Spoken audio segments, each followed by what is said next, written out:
बच्चों, हमने पहले सेशन में भारत महिमा के बारे में भावार्थ सीखा है और अब हम प्रतिपत्र की ओर आगे बढ़ते हैं। आशा है आप लोगों ने भावार्थ अच्छे से समझ लिया होगा। आपने YouTube पे देखा है, स्टोरी सुनी है भारत की, और अब हम प्रतिपत्र के लिए आगे प्रेरित होते हैं।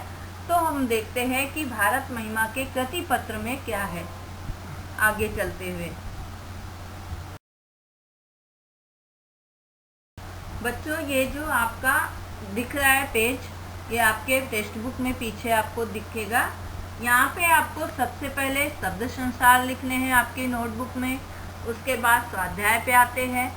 उसके पहले मुहावरा भी लिखा है बच्चों, निछावर करना यानी अर्पण करना या समर्पित करना। इसके लिए वाक्य प्रयोग क्या बनेगा? जैसे अगर हम बात करें निछावर करना, तो मुझे लगता है कि सैनिक अपने जान को देश पर निछावर करते हैं। ऐसे ही हम और भी कई तरीके के वाक्यों को बना सकते हैं। उसके बाद आया है दूसरा कृति आई है, निम्नलिखित पंक्तियों का तात्पर्य लिखिए। कहीं से हम आए थे नहीं।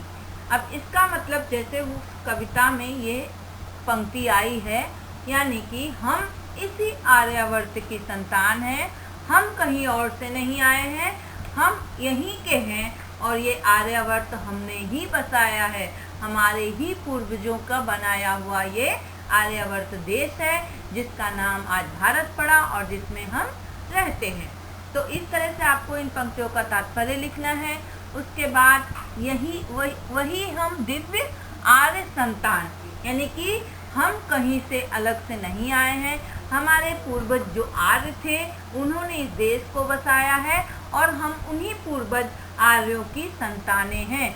दिव्य यानी अलौकिक, यानी कि हम गुणों से परिपूर्ण हैं। हम भारतीय अनेकों गुणों से परिपूर्ण हैं और हमारे पूर्वज बहुत ही महान थे, उन्हीं की हम आर्य संतानें हैं। ऐसा आप लिख सकते हैं। उसके बाद हम आगे बढ़ते हैं, उचित जोड़ियां मिलाइए। बच्चों, यहाँ पे आपको 2 बॉक्स दिए गए हैं, आप अपने नोटबुक में बनाइए। और यहाँ से संचय, सबसे पहला शब्द है संचय। तो संचय के आगे अगर आप कविता में पढ़ेंगे तो आपको शब्द क्या मिल जाएगा? संचय के आगे मिल जाएगा दान, यानी कि संचय में था दान।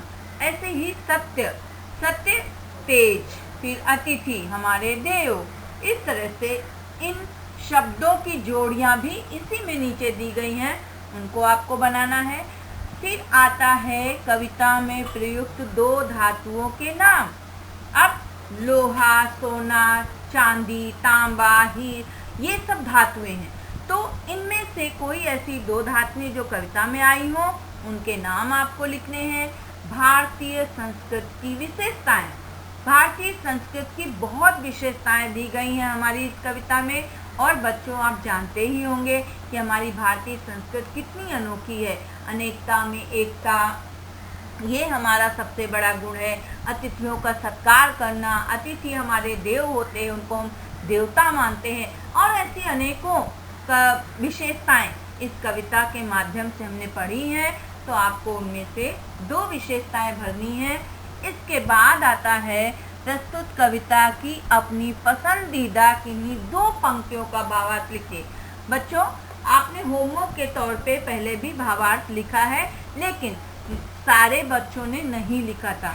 अब मुझे आशा है कि इस होमवर्क के दौरान सारे बच्चे ये होमवर्क जरूर करेंगे और भावार्थ लिखेंगे। जिनको जो समझ में आया, जितना समझ में आया, वैसे ही लिखेंगे, लेकिन प्रस्तावना के साथ।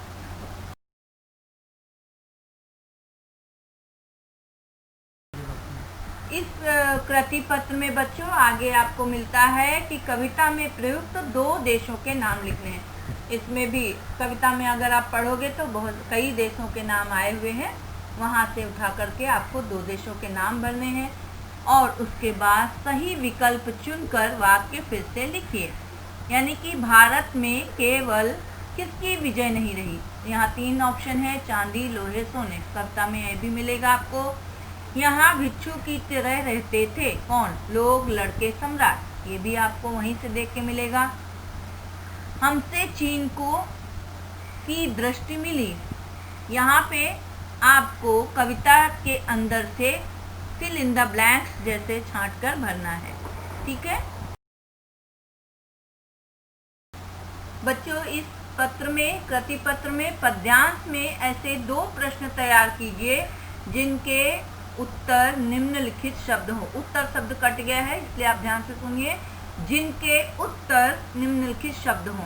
अब इस पे प्रश्न नहीं बनाने, आपको ऐसे प्रश्न बनाने हैं जिनका उत्तर आपको मांगा जाए तो अभिनंदन, आलोक ऐसे शब्द आने चाहिए।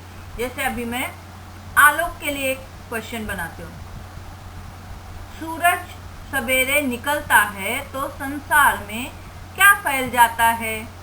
तो उत्तर होगा आलोक, यानी कि चारों तरफ उजाला फैल जाता है। ऐसे ही आपको अभिनंदन के लिए भी और आलोक के लिए भी मेरा बताया हुआ नहीं, जो प्रश्न पत्र जो आपके कविता में आए हुए उसके आधार पे बनाने, पद्यांश के आधार पे। ठीक है, आगे बढ़ते हैं। कविता की पंक्तियों को उचित क्रमानुसार लिखकर तख्ता पूर्ण कीजिए। जैसे जैसे पंक्तियां कविता में आई हैं उसी हिसाब से आपको भरना है। नंबर 1 पे कौन सी पंक्ति आई है, फिर 2nd पे, 3rd पे, 4th पे, और इस तरह से ये कृति आपको पूर्ण।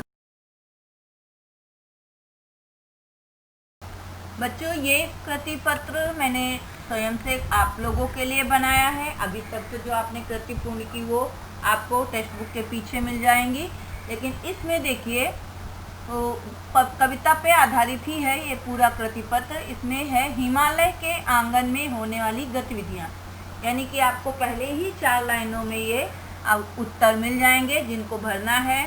फिर है आकृति पूर्ण कीजिए, सप्त स्वर यहाँ उठे, कहाँ उठे? विमल वाणी ने यह लिया। फिर है खापे हम इन्हें जगाने लगे, और फिर फैला, यानी किसको जगाया और क्या फैला वो आपको लिखना है। रिक्त स्थान में भरना है व्योमतम, फिर हुआ, तम नष्ट, तब नष्ट, सप्त स्वर डैश में उठे। निम्न शब्दों के समानार्थी शब्द पंक्तियों से छांट कर लिखिए। अब समानार्थी शब्द आपको वहीं पे मिल जाएंगे, उन्हीं को लिखना है बच्चों, आपको अलग से कहीं छांटने की जरूरत नहीं है। फिर निम्न शब्दों के विरुद्धार्थी शब्द लिखो। अब इनके विरुद्धार्थी शब्द ये नहीं कहा है कि पंक्तियों में से ही छांट कर लिखना है, शायद मिलेंगे शायद नहीं भी मिलेंगे, तो आपको अपने मन से भी यहाँ पे लिख सकते हो। यानी कहने का मतलब ये है बच्चों कि जो आपको इंस्ट्रक्शन दिए जा रहे हैं, जो सूचना दी जा रही है, उस पर ध्यान देने की ज़रूरत है। पहले वाले में आपको सीधा सीधा लिखा दिख रहा है कि पंक्तियों से छांट कर, तो आपको उन पंक्तियों में से उनके समानार्थी मिल जाएंगे।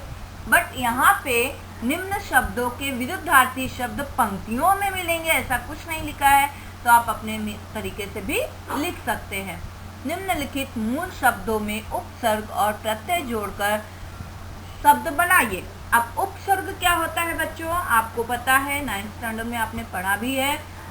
मूल शब्द के पहले कोई शब्द लगाकर नया शब्द निर्माण हो तो उसको उपसर्ग कहते हैं। मूल शब्द के बाद कोई शब्द लगाकर अगर नया शब्द निर्माण हो तो उसको प्रत्यय कहा जाता है, प्रत्यय युक्त शब्द कहते हैं। एक बता देती हूँ आपको, जैसे कि हार, तो अभी हार में अगर मैंने उपसर्ग लगाया है तो क्या हो जाएगा, उपहार, और प्रत्यय लगाना है तो हारना, ना प्रत्यय लगाया तो हारना। दोनों अभी तीनों शब्द के अलग अलग अर्थ हो गए, उपहार यानी भेंट, हार यानी माला, और हारना यानी कि हार जाना।